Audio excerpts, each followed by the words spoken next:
Video में हम बात करेंगे उन स्टूडेंट्स के लिए जो यूके नहीं जाना चाहते, जो स्वीडन भी नहीं जाना चाहते और जो जर्मनी भी नहीं जाना चाहते बिकॉज़ वहाँ पर ब्लॉक्ड अकाउंट है। और बाकी जो है शेंजन की जो अगर हम कंट्रीज़ की बात करते हैं, फ्रांस की वीज़ा रेशियो एज़ सच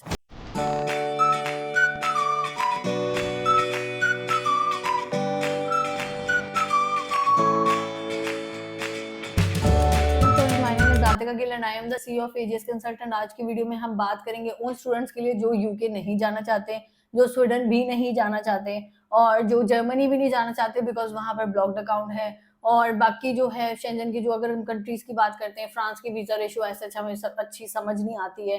मैं स्टूडेंट्स को रिकमेंड भी नहीं करती हूँ फ्रांस।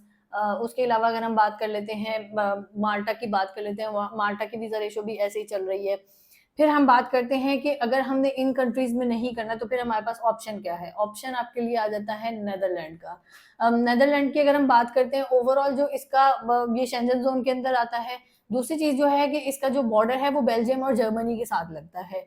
अगर हम बात करते हैं इसके इंटेक्स के ऊपर तो इंटेक्स अगेन आपको फ़रवरी और सितंबर मिलेगा। प्रेफर ये होता है कि आप सितंबर इनटेक में अप्लाई करें। फ़रवरी में आपको कोर्सेज़ बहुत लिमिटेड मिलते हैं। और शेंजन में अगर आपने अप्लाई करना है, मैं हमेशा स्टूडेंट को कहती हूँ इवन साइप्रस और जॉर्जिया की भी अगर हम बात करते हैं, वो भी यूरोप में आते हैं। प्रोसेस को टाइम लगता है, इट टेक्स टाइम। तो आपने अपने माइंड में रखना है कि अगर आप यूरोप या शेंजन दोनों में से मतलब किसी भी एरिया में अप्लाई करवा रहे हो, तो आपने अपने माइंड में रखना है कि 6 मंथ्स का प्रोसेस स्टैंडर्ड टाइम है, इतना टाइम लगेगा। तो आपने उस चीज़ को ध्यान में रखना है। उसके अलावा अगर हम बात कर लेते हैं कि आपने जो आपको कोर्सेज़ हैं, वो बहुत अच्छे मिल जाएँगे। यूनिवर्सिटीज़ की अगर हम बात करते हैं तो वर्ल्ड वाइड रिकॉग्नाइज्ड यूनिवर्सिटीज़ हैं। फिर जो अगर हम बात करते हैं कि आपको ट्यूशन फीस जो है वो अगर आपको पड़ती है तो वो अप्रॉक्सिमेटली एज़ कम्पेयर टू बाकी स्वीडन की अगर हम बात कर लें, माल्टा की बात कर लें, फिनलैंड की बात कर लें, तो वहाँ से ये थोड़ी-सी ज़्यादा एक्सपेंसिव है। लेकिन वो आ जाता है कि इसमें अगर आपने अप्लाई करवाना है तो आपकी जो यूनिवर्सिटी की कॉस्ट आती है वो अप्रॉक्सिमेटली आपको 9,000 यूरो से लेके 14,000 यूरोज़ तक आती है, जिसमें फिर आपकी ये इससे बढ़ भी सकती है। और इसमें अगर आपने डिपॉज़िट पे करना है तो वो आपको 65% पे करना पड़ता है। बाकी में ये होता है कि किसी में आपने 50% पे करना है, किसी में आपने कुछ उन्होंने अमाउंट दी होती है 2,000 यूरो, 3,000 यूरो आपने इतनी पे करनी होती है, लेकिन इसमें ये कि आपने 65% जो है वो आपने डिपॉज़िट पे करना होता है। अगर हम बात कर लेते हैं एंट्री रिक्वायरमेंट की, तो एंट्री रिक्वायरमेंट में इंटरमीडिएट के स्टूडेंट के 60% मार्क्स होने चाहिए, उसके साथ उसको आइट्स चाहिए। मैं हमेशा कहती हूँ कि अगर जो इंटरमीडिएट का स्टूडेंट है, अगर उसके 50% मार्क्स नहीं हैं, इससे कम है, प्रेफर तो यही है कि 60% हो। अगर 50% मार्क्स वाला स्टूडेंट भी आ जाता है, तो उसकी वीज़ा रेशियो थोड़ी-सी कम हो जाती है।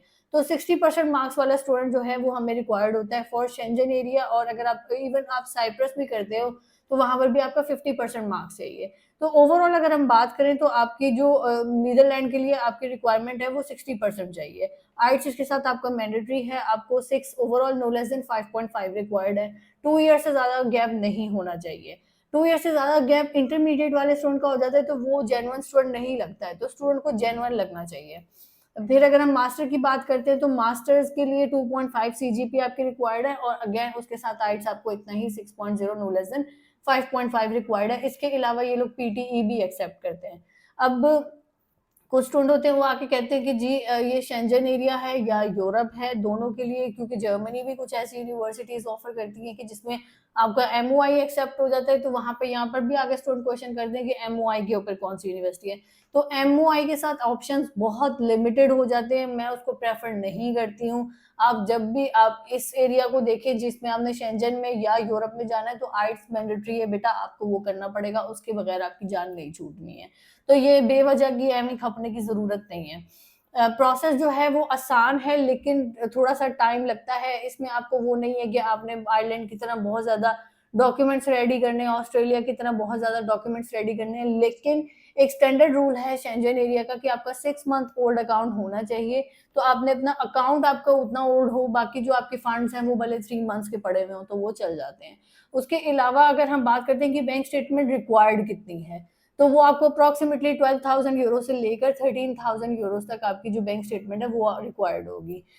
ये ओवरऑल सिनेरियो है। अगर हम बात करते हैं वहाँ पर स्टूडेंट के सर्वाइवल की, तो स्टूडेंट का सर्वाइवल अच्छा है। अगर आप क्योंकि वहाँ पर इंग्लिश ज़्यादा बोली जाती है, तो आपको वहाँ पर वो सर्वाइवल के लिए मतलब अगर जैसे हम जर्मनी की बात करते हैं, वहाँ पर स्टूडेंट को जाकर वो जब तक वो डोइच नहीं सीख लेता, उसके लिए बहुत मुश्किल होती है, लेकिन यहाँ पर आपको वो वाला मसला नहीं होगा। आपकी अगर जो हम मंथली एक्सपेंस की बात करते हैं, तो वो 1100 700 यूरो से लेके 1100 यूरोज़ तक आपका जो एक्सपेंस है वो आ जाता है। बीच में आपका फूड और ट्रांसपोर्ट और वो सारा कुछ ऐड हो जाता है। तो this is all for now. अगर आपको इससे रेलेवेंट कोई भी क्वेश्चन हो, कोई भी क्यूरी हो, आप मुझसे मेरी टीम से कॉन्टैक्ट कर सकते हैं। Thank you so much. अस्सलाम वालेकुम सर।